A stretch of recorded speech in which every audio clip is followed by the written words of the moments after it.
Welcome back to Photo Moment of PhotoJoseph with the Q&A. I almost forgot the Q&A and it totally threw me whole thing for a loop. I have no idea where we are today. How you doing today? If you have questions about what we just talked about, get them up on screen now. If you're watching live, we'll bring up the live chat here like so. We can have a little chit chat. You can ask me anything you want. And if you have questions that are not about this, well, you can ask those too. That's perfectly fine. So let's talk infrared or anything else you guys want to talk about. I'm excited. I cannot wait to get my Lumix camera done because I think having a mirrorless camera with infrared is going to be way cool. All right, let me see what's going on over here in the chat room where there's a lot of discussion beforehand about the my choice of thumbnail. That's quite all right. Let's see here. Some Red Reef Media asking about monetization. Did you ever do a getting monetized on YouTube 101 video since they changed the whole program? No, not me. Everything that we know, we learn from other YouTubers. There's so many channels out there that talk about how to get demonetized. What I will tell you is there's a tool that we use called TubeBuddy. There's an affiliate link for that down below. So please, again, we'd love it if you decided to use it. You can install it for free and give it a try. And so go ahead, just install it. It's cool. And it has a lot of really good tools in there. And one of the newest tools that it has is it looks for words that it deems might get you demonetized or flagged, or yeah, demonetized.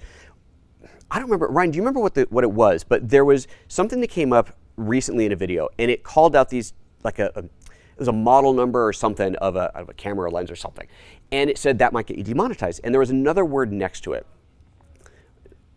M40, all right, the M42, right, micro four thirds M42 mount conversion. And there was another word next to it, assembling or something. Modified, maybe that was it. And we're like, why would this get demonetized? It's so weird.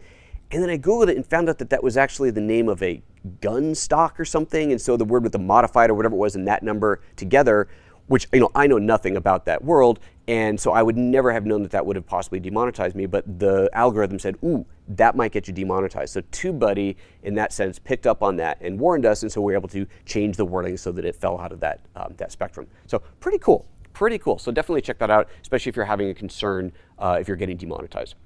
All right, Jake is asking, what happens if you use an infrared light in the studio? I have no idea. What a great question.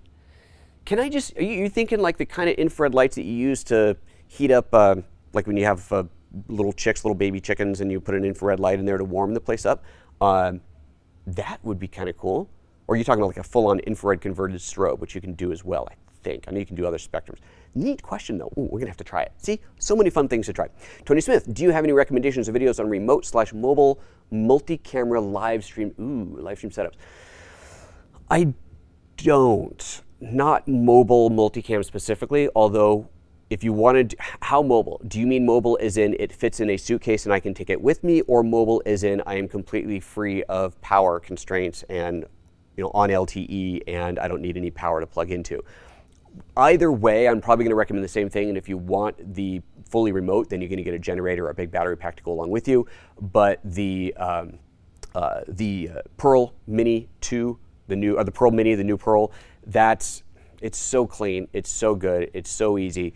And you can run that on LTE by either connecting to your phone or connecting to an LTE modem. And you got all the switching that you want. It needs power, so you're going to have some kind of power source for it. But yeah. If you don't want to spend that much money, there's, what's that box? The Avidiu Pro. You can use multiple Avidiu Pros, although they're $1,000 a piece, so you'll need a couple of those, and then you're going to hit the level of the Mini. You have to have one of those attached to each device, each camera or device like a computer that you want streaming. And then there is an app on the iPad called Air, that you can switch between them. I've only on a very low level played with it because I only had the one Avidiu Pro, and it has never been the most reliable product in the world for me. So I tend to I don't do much with it anymore. But that would be a slightly less expensive way to do it, but not by much, again, because the videos are $1,000 a pop and you need one for each camera. So yeah. Anyway, so there you go. That's about the best I got for you. Tony Smith, mobile isn't I can take it out in the field, no power, but I would have LTE. So there you go. Yeah, you'd have to have a battery pack of sorts for the Pearl Mini, some kind of a power source for it, because it does not run on batteries. So you would have to have that. But there you go. Let's see here. Anything else? Oh, good morning. La La Land's got a question. And let's see. It doesn't say my name in front of it. We'll see if I can answer it anyway. My HDMI port stopped working on my GH4 as I have it connected to a Pearl and has now failed on my GH5. If you're running this problem, do you know if there's a fix for it? HDMI port stopped working on the GH4.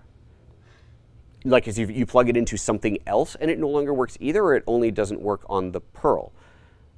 Yeah, you have to elaborate a little bit what you mean. I have not seen a problem. I would say anytime you run into an issue like that, a reset of the device that's got the problem.